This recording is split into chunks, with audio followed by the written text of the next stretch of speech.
All right, guys, a long time ago, I said I was going to do some modifications to Budget EG to see what kind of horsepower we could get out of this K24A2. Welcome to another episode of VTEC Academy. You're about to get schooled.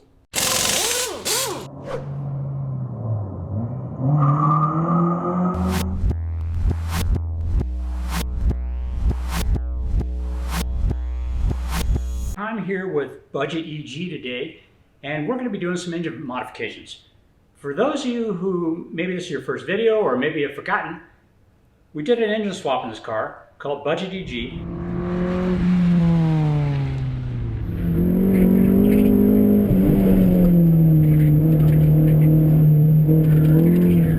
We did a K24A2 out of a 2003 to 2005 Honda Accord.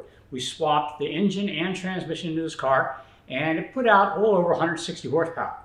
We thought that was pretty good, but also we'd hoped we could get some more horsepower out of it. Now, I know I said this a couple years ago, but I'm finally ready to do some modifications to this engine to see if we can't get a little bit more horsepower. Now, for those of you who are not familiar with VTEC Academy, this engine swap we did quite a while ago for a little over $3,000. And honestly, we could have done it for less than that. But the engine is the Accord, and the Accord puts out 160 horsepower stock. With our header and our cold air intake, we were actually able to get 160 horsepower at the wheels on the dyno. Now, there are a lot of things about this motor that kind of keep it from making a lot more horsepower. One of the things is it has a VTEC cam gear, the one that's adjustable, only goes to 20 degrees. Now, was it 25 degrees? Doesn't matter. But what we're going to be doing with this particular engine is we're going to put a 50-degree VTC in it. That's going to allow us to get a lot more tunability on that cam and hopefully punch up the mid-range significantly. One of the other things is it has a really long intake manifold. Now, this manifold, because it has such long tubes, is actually designed for torque. Remember, this engine is made for a much heavier car than this Civic EG. We're looking for a little bit more torque at higher RPM, which is going to help us with peak horsepower. So we're going to be using the much shorter RBC manifold that comes on the 2006 Civic Si. Another thing is the throttle body size. It's kind of tiny. Originally, I had gotten this throttle body. This is a bored Accord throttle body. It comes from King Motorsports in Wisconsin, and they enlarge it significantly. And that should help us with higher RPM flow and should help free up a little bit more horsepower as well. One of the other things we thought about doing was put a 4-to-1 header on this, but my understanding is it don't really perform well at the RPM we're going to be able to get out of this engine. So we decided to go ahead and leave the 4-to-1 header on. This particular one's a DC Sports. It would probably be nice to look at some of the other headers that are available, see if one of those might create more horsepower, but I didn't have any of those handy. Anyway, let's go to the modifications.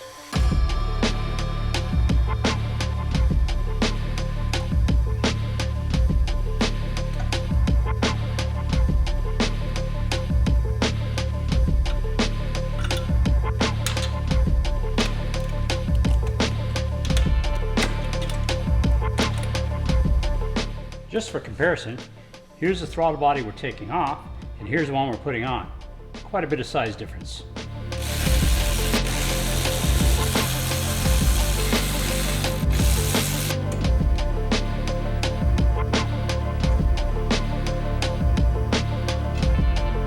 Pro tip, when you're doing the engine swap, make sure you plug this particular vacuum line.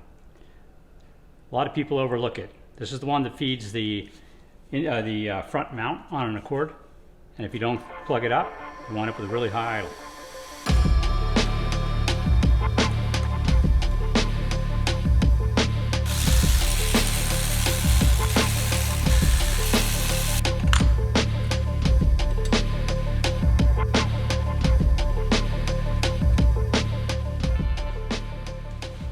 Out.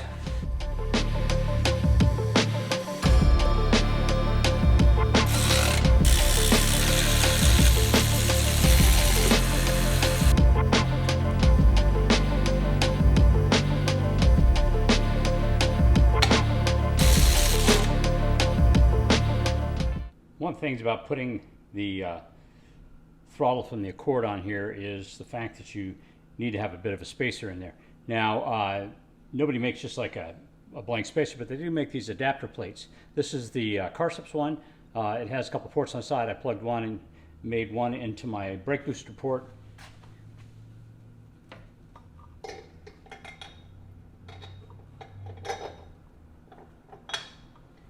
A gasket underneath. Another gasket on top. And the throttle body.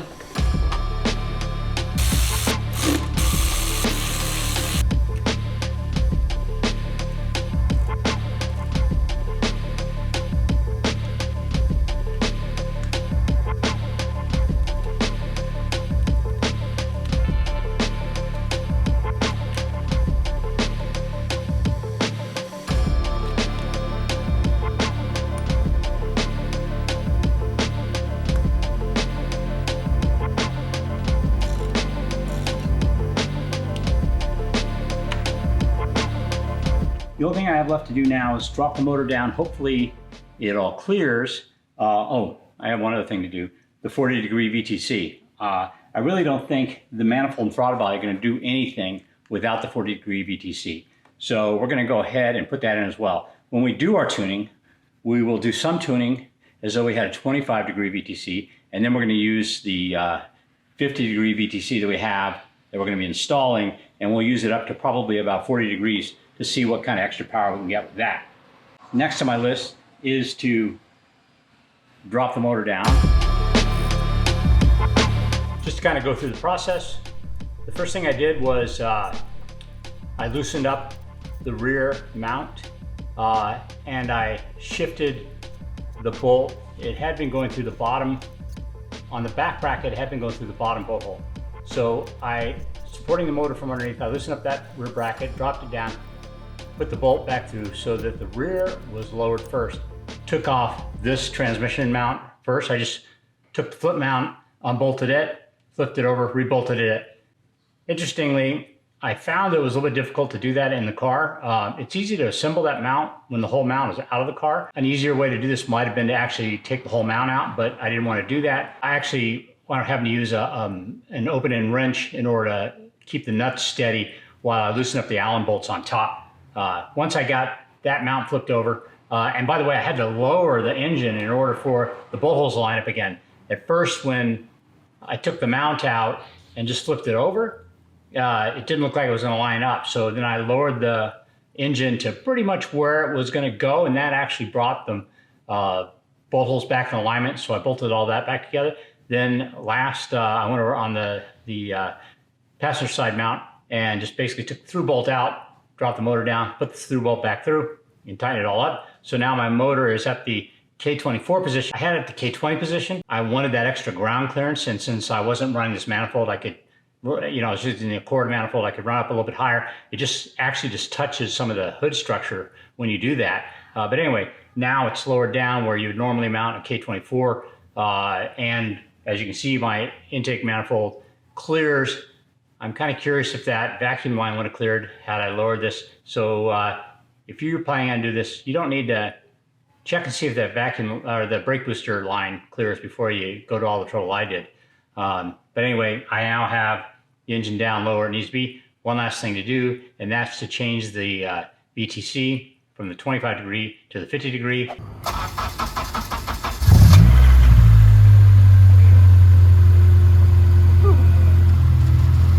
Like a Honda.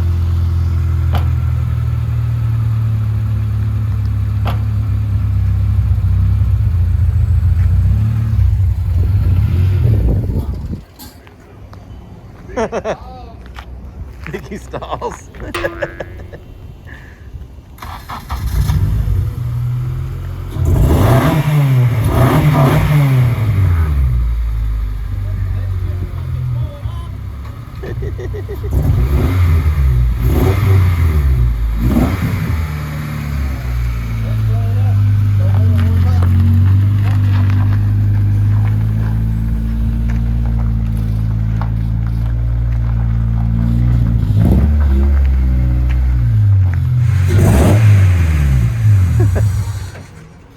All right, guys, today on the Budgie EG project, we're going to be switching out the cam gear. Not sure what's in here, but we're going to be switching out to a 50-degree VTC. So we're going to get started and see where it takes us. We're going to try to do it the easy way. Yeah, so Scott's here to help me out. So let's just get to it.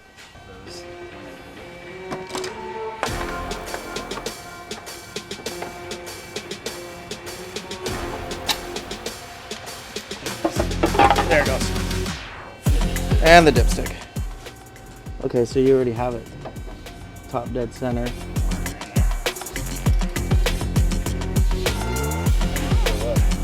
Yeah. Yeah.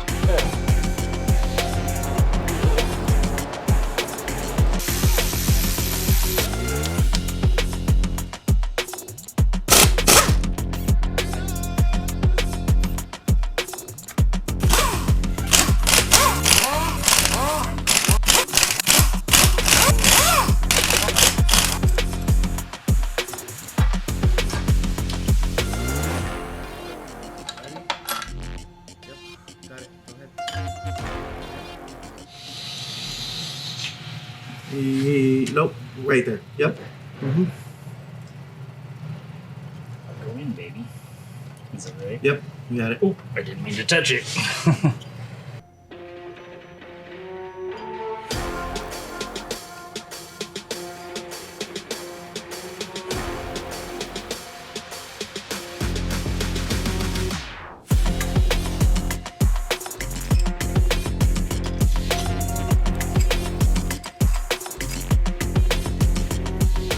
Mark and then a dark here.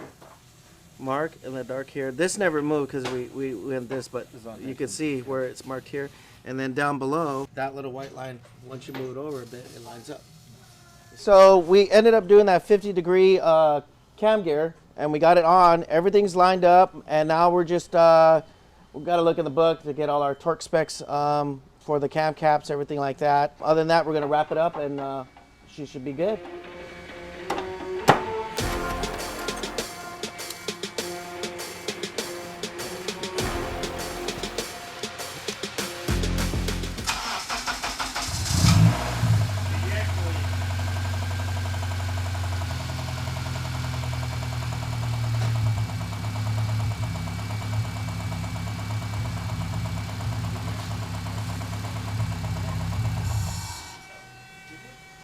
Because that doesn't sound right. Well, there What does that again, sound it's like? 50, like, maybe it's like Maybe it's bouncing this? around. All right.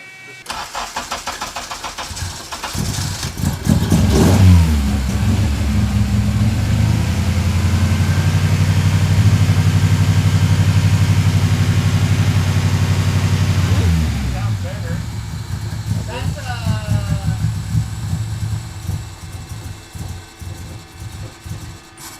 That's an injector. Think so? That's what he was doing it last time when he first started it, right? Yeah. Okay. So I think there's an injector stuck. It's been sitting a while. I mean, Yeah.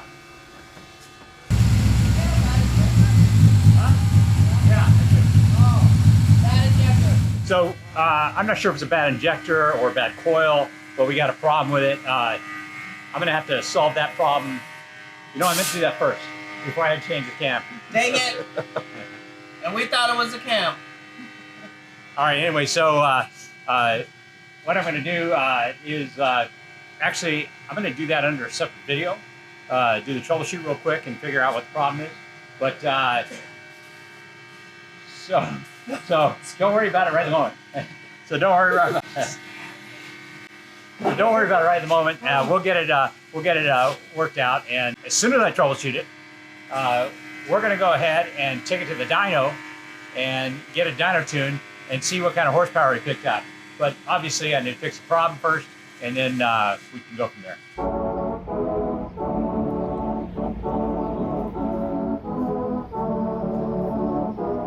All the mods are done, and I finally got it running right. We chased down all the problems, so now we're gonna stick it on the dyno and see what kind of horsepower. So I'm over here at Exact Dyno with Tim Kelly, my favorite tuner, and we are going to hook this thing up and get some numbers, see if we can't make some more horsepower, and then compare it to what it originally made. He's the one that made the original tune, so we can do a little comparison and see how it does. It's interesting, I've been told by many that putting a 50-degree VTC on these things doesn't matter. I think combined with the RBC manifold and the larger throttle body, I think we have some potential to make some more horsepower, although I'm not sure it's going to be up top. I really don't think these heads flow enough for big horsepower on top because of the exhaust cam. But you know, I'm curious to see. King Motorsports says it works really well on the TSX, so I'm curious to see what it does on the Accord mode. Hoping for 5 to 8 horsepower mid-range.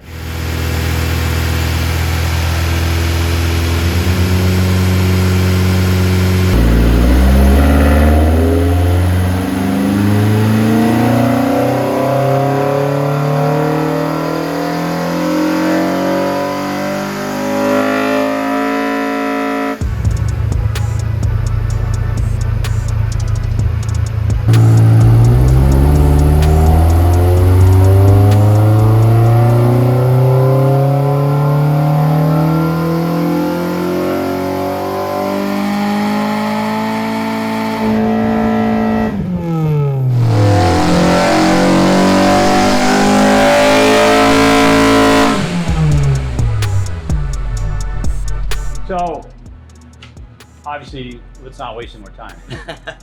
Okay. So, but interesting. I really thought it would do something. Yep, for sure. Yeah. So That's the magic manifold. But That's the not magic here. manifold. Yeah. And the 50-degree VTC. Yep. And it was not.